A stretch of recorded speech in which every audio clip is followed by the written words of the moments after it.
the great neutralizer when it comes to basically anything he does, because he's just super solid and there's not a lot to be done about him. Afreeca Freecs, you know, we wanted to see something that has early prio, that has a lot of map pressure. They definitely have that. If they don't win the game in the first 15 to 20 minutes, it's very, very over. Yeah, but like they were too tired to hang out after that one. So I think we would have been pretty happy just to continue going for another 92 minutes. And Seth's actually very good. Achilles, sorry. Very, very good at you know, coming in for the rough times, much like he did in Casper Cup. As Teddy's going to be lit on fire, has to flash the rocket jump here as Bang. Not exhausted anymore. That's a great stun as Teddy in trouble, but the explosive charge is there. And that is first blood going over to Bang. Carrier now in trouble as well as Cuz comes in. Looking to save the day, but it's 100% just a drive by here from the horse. Worse, but in terms of consistency of your team comp, and if you fall behind, it's a big risk taking it by T1. Well, Dread's coming up for the set play. Just going to hope to try and get a bit of a kill here onto Canner, as there's the Destiny fly immediately all the way under the turret, but that's a red card. Maybe not exactly what you want, but still Canner is going to be dead, and Keen grabs that kill. It is now 2-0 in favor of Afreeca, and they have a Herald in hand to get Keen even further ahead. Oh, Faker. Oh, no. Faker going to be caught in transition. There's the headbutt pole. Good night, my friend. Bang says, hello. Remember me? And then picks up the kill. They will be able to come over here and try and stop this Drake as well, potentially. As Teddy's going to rotate up, and it looks like Afreeca decide that that's not what they want. They've got a fair bit of action happening here towards the top side, and they don't want to risk it. I wonder whether or not they can actually get the first turret blood. I'm not entirely sure. I think that they might have the time. There's no teleports available if King just starts hammering away at the turret. So, listen, Afreeca, you're getting the lead. Like one Ocean Drake does not compare to what we see here. Bang is getting fed. T1 is giving up turrets. It won't be first turret blood though, so that's a really big win for T1 if they can keep that one alive. Never mind, the Means actually got it in the end. So I'm starting to walk back and he's like, no, that was a mistake. Well, speaking of which, Faker down to about 100 here as Fly underneath the turret. Gets a bit of a wild card there onto Carrier, but Carrier's going to be safe for now as Bang rocket jumps forward. Teddy in a bit of trouble here.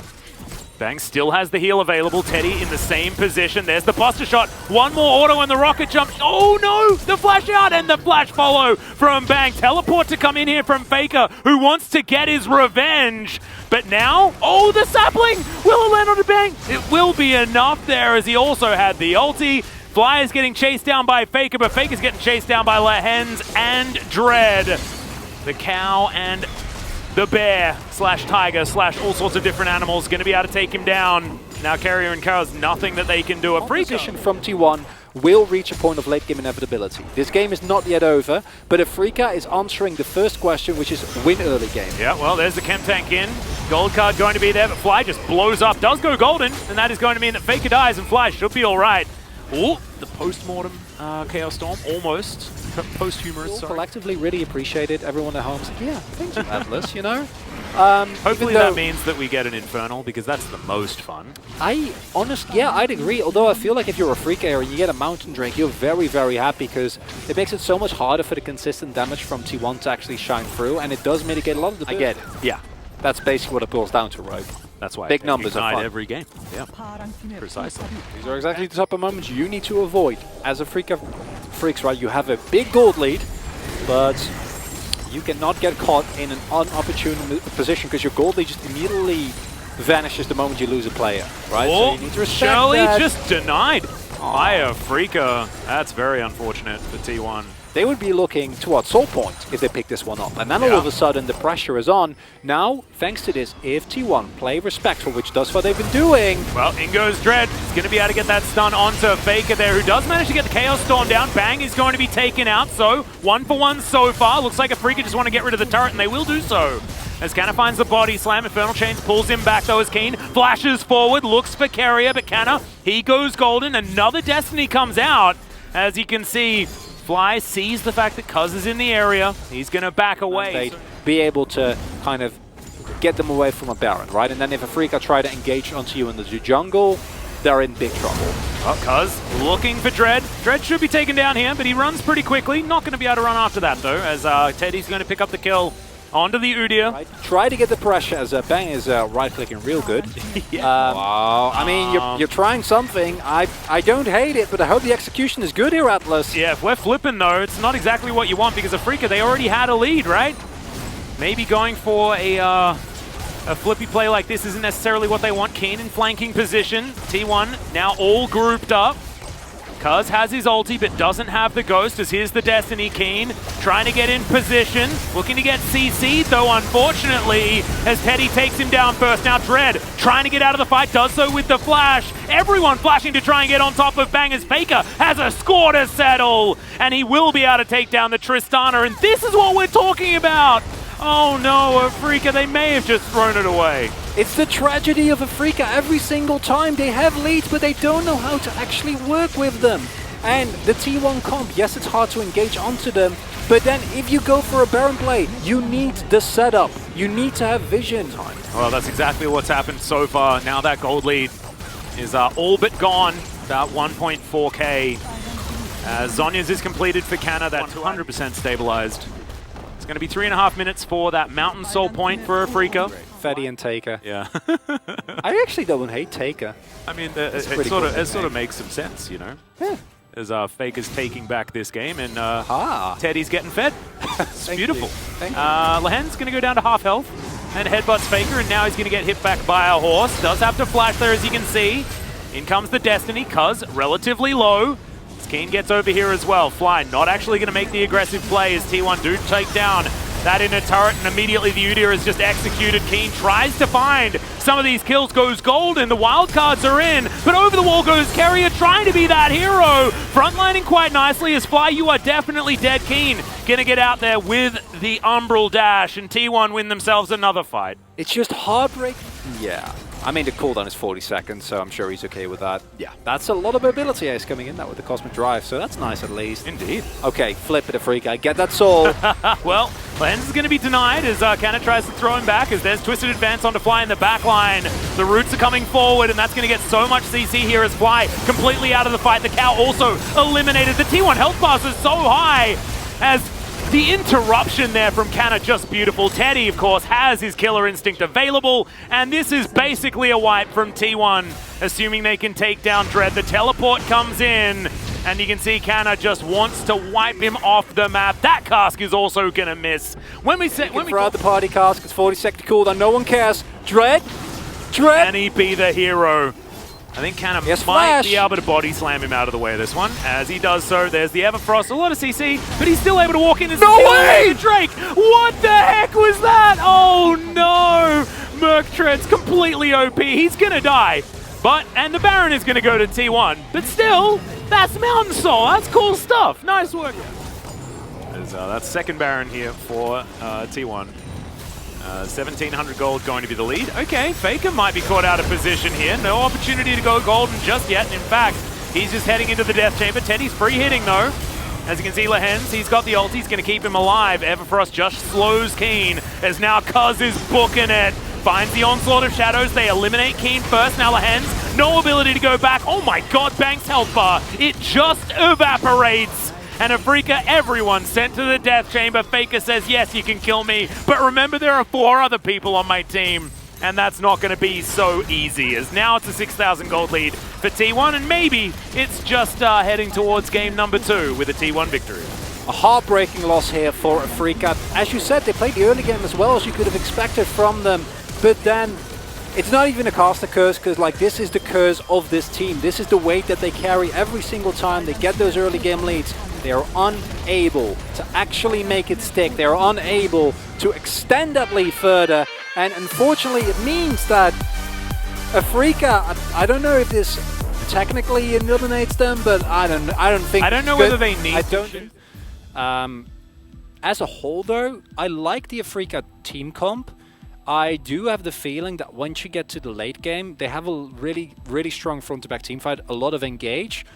But I don't know if T1 are ever going to fight you on even footing. I also don't know where that ends. As Faker, yeah, he gets back to the lane. Of course, Fly still has his teleport available, and he might just die here as he flashes very late.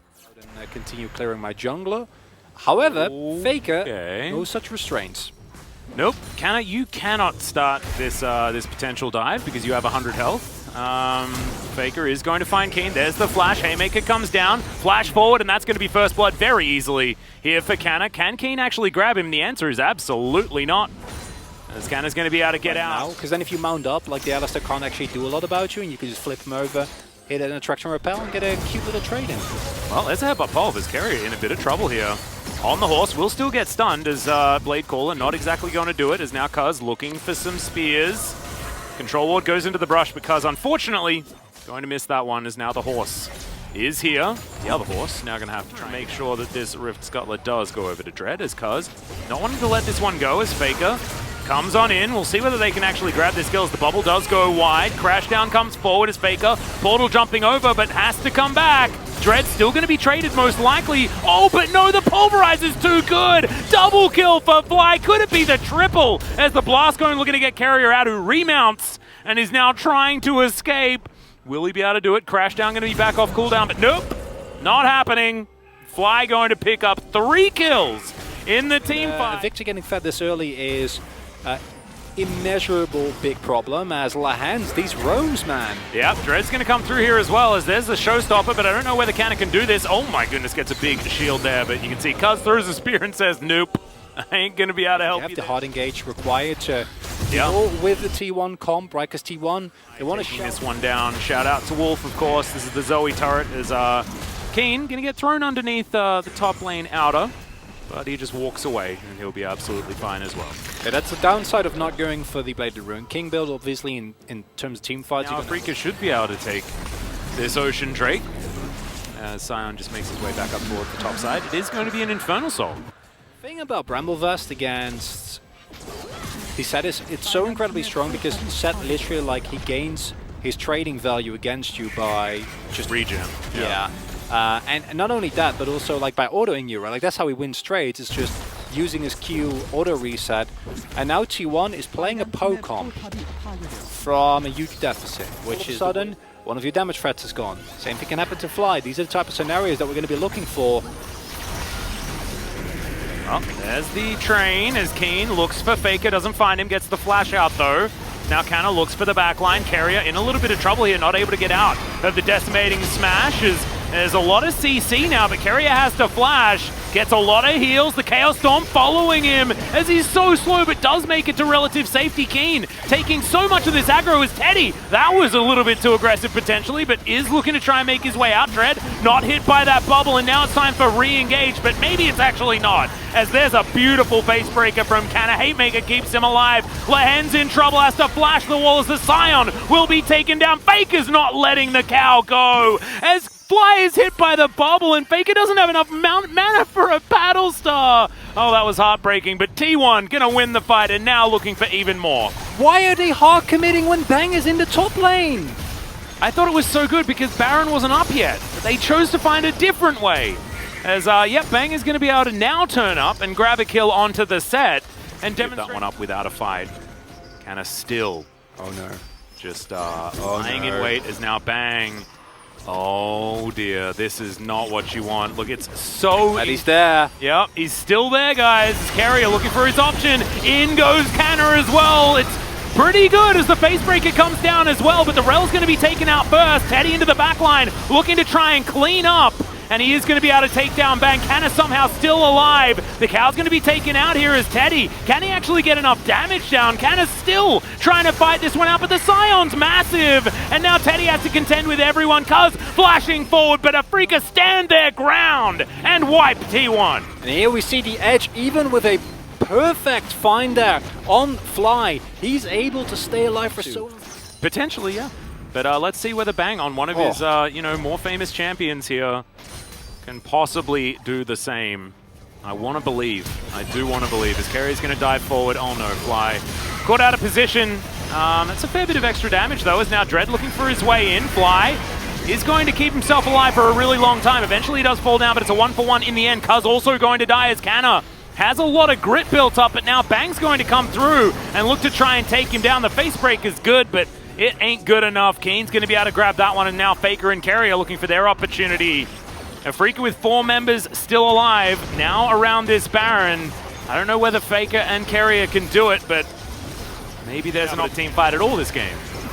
I'll believe it when I see the Nexus fall. I mean, I understand. Aggressive, and then once you see the moment when the iron is hot, that's when you move in. That's when you go for the big play. I don't know if that's going to happen here, though. Yeah, it's hard to find those opportunities now. 6,000 gold is the lead. 7. I tell a lie. Afreeca, like, we know, right? Like, that they have had some issues. Nobody knows this better than Afreeca themselves. They really don't want to take a risk. They're playing it safe. Yeah, cute double knock up there as Canna's going to take a fair bit of damage. Into the back line goes Dread, though, as he's getting taken down very, very low. Has to ult defensively now, as Voidseeker not going to quite find the mark, but they have zoned out effectively enough to take down that turret. Faker still just looking for any opportunity to take someone down. Not going to be able to find it just yet. And that is just going to be a free inhibitor taken by Afreeca. All grouped up. Some low-ish health bars, but they're not low enough to be really happy about the situation, as Keen doesn't quite find anything with his ulti, as Dread also a little bit by himself, as Canna doesn't find the face breaker. Carrier doesn't find the flank. They need to back off. Yeah, Dread, he might find his. No ultis available at all for Afreeca. Now Canna, he's just going to get locked down. Shield is pretty good. Facebreaker as well. Does ulti to get into the back line. Is Bang in a lot of trouble. He is going to be executed as there's a headbutt pole onto Teddy. He's taken down as well. And now it's Faker, the last remaining damage dealer, but he has to flash out. Cuz also, I guess, has a bit of damage, but he's also running for the hills. Flash headbutt pole. And that kitty cat should be taken down. The horse probably going to win this battle, as Onslaught of Shadow is going to be used. Not a lot of damage here available in between the cow and the horse. As Blast Cone just going to be taken down so that Cuz can't use it. And he's bouncing away. This is taking a really long time. And he will die, but, you know, his bubble will connect, but it's only onto an Alistair, so there's no real response. This inner turret will be taken down. Yeah, it's much better. Like, it's very, very dark. And this is Afreeca that have done their homework, right? Certainly a much better look for them. As, look, Dread now gets in from behind them. They don't start off the Baron, as very feared is Teddy. Not quite dead just yet, as the heal does come out. Canna trying to be huge on that front line, but unfortunately, the Rel and the set, both of the engaged tools just obliterated stage of the game. And Afreeca just going to march it down the mid lane. They already have that bottom lane inhibitor that is up again in 8 seconds' time. You best believe that is going to be dead immediately. As T1 looking to try and defend their Nexus turrets. Could this just be the end of game 2? Have Afreeca actually done it? And moving us to a full series here against T1. I was definitely not expecting it, as Cuz going to be taken down pretty comfortably here. The Xayah also destroyed, though, as in goes Carrier. Can we actually save the game, T1, as Faker does have an extra flash for himself. Fly going to be obliterated. Teddy has a triple kill now. Teleport! Yep, we're looking for Dread, who just backs out. He's like, I'm getting into the enemy jungle. Let's see whether I can survive this one. There's a reason why Hackroom is so strong. Like, this man runs you down no matter what. And there's also a Xayah. Oh, Dread. Okay, Canna's going to hold on to this one, and yeah, everybody else is streaming out of the base, but T1 will be able to grab the Baron. Listen, because you need to win this fight. You've done that. Okay. Yeah, T1 actually just going to move down this mid lane, look for that positional advantage, as Infernal Soul is indeed going to go over to Afreeca. Okay, I'd expect back into position just yet. Inhibitor turret does go down, and Teddy's just free hitting on this inhibitor. It will just go down. Afreeca, no response.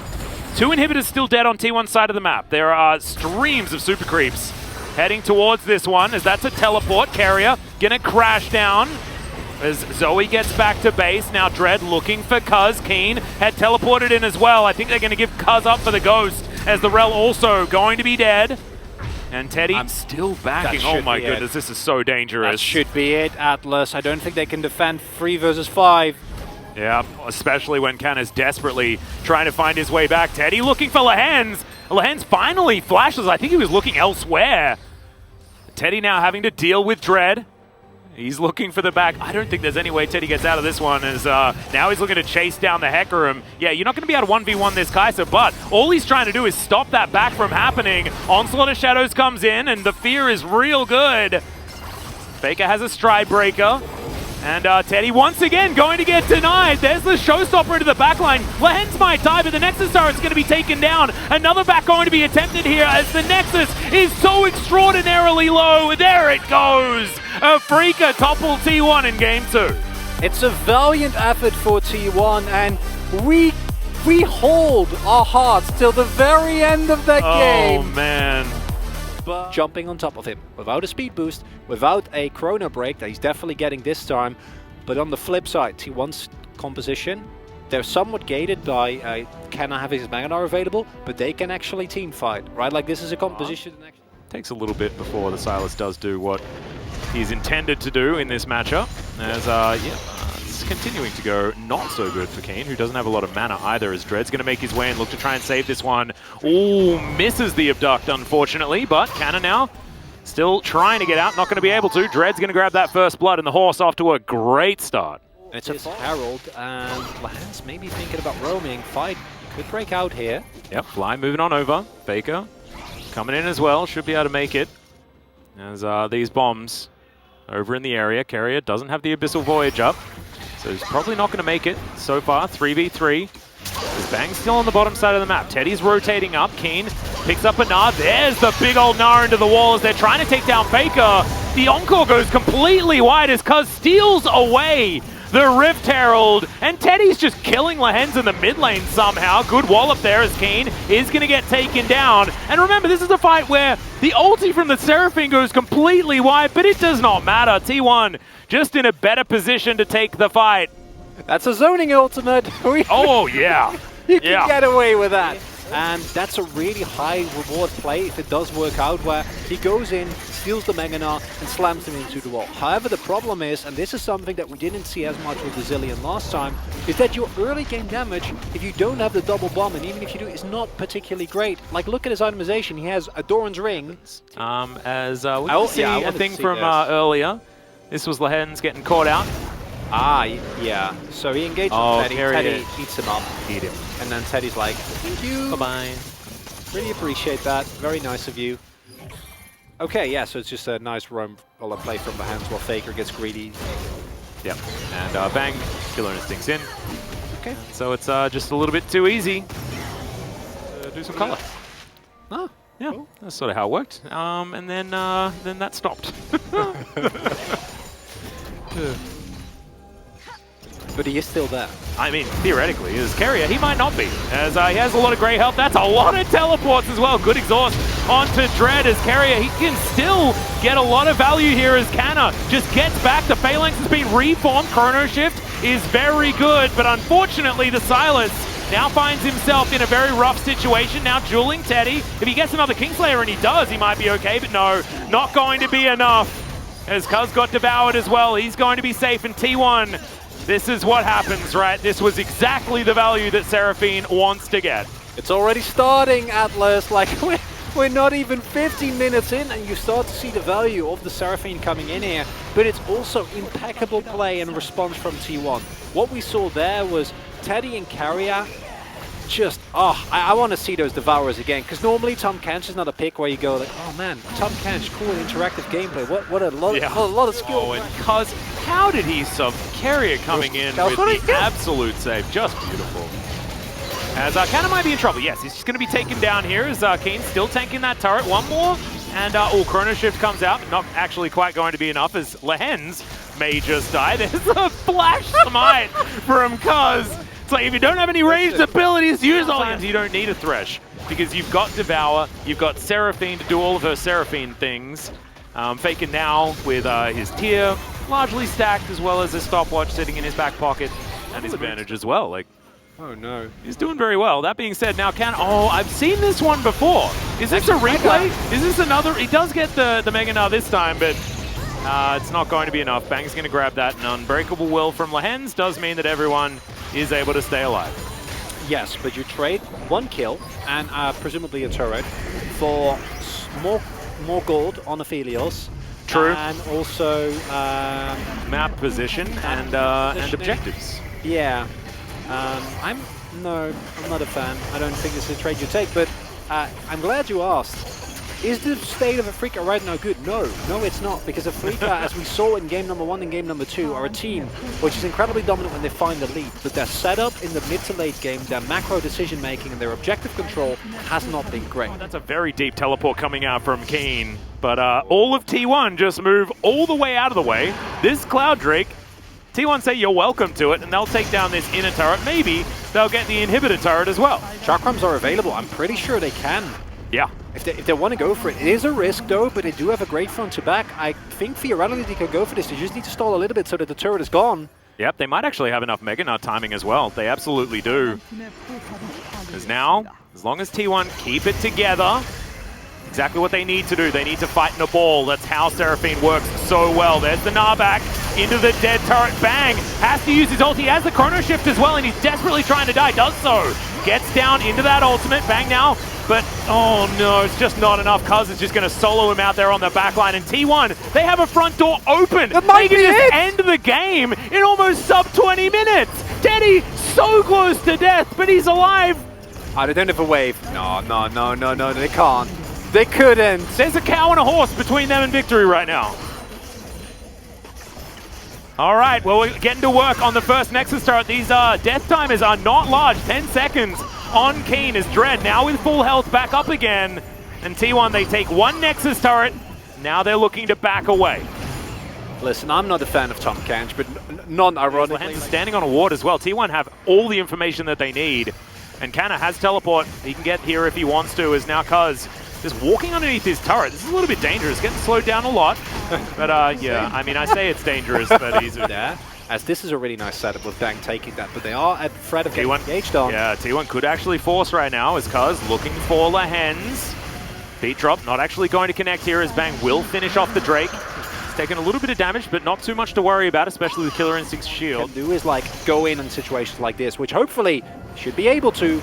Well, here's the Abyssal Voyage as Cuz is in relatively close proximity.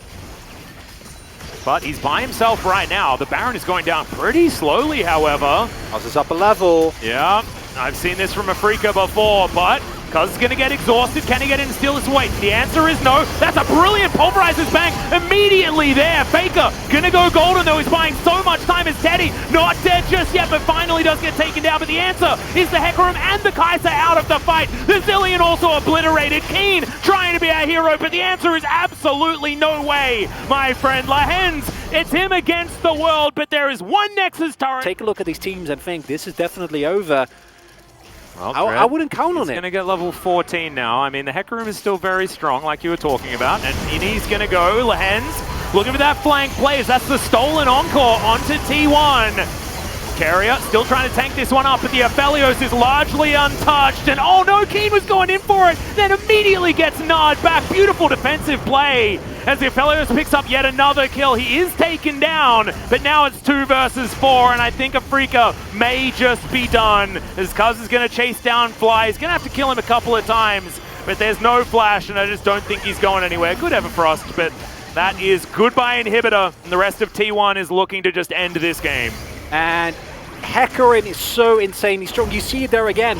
The only reason that Teddy stayed alive for all of that, the coordinated dive, the encore from Keen, is Carrier, right? Like without that, we mean Tom Kent so much because it's such a, I don't know, like if it was a sandwich, it would be a bad one, but in this scenario, it's just the ingredient you need, right? He is this tasty and firm bun that keeps it all together, and T1, they fight a crucial victory in Afreeca, unfortunately. If you have the right condiments, any sandwich tastes delicious.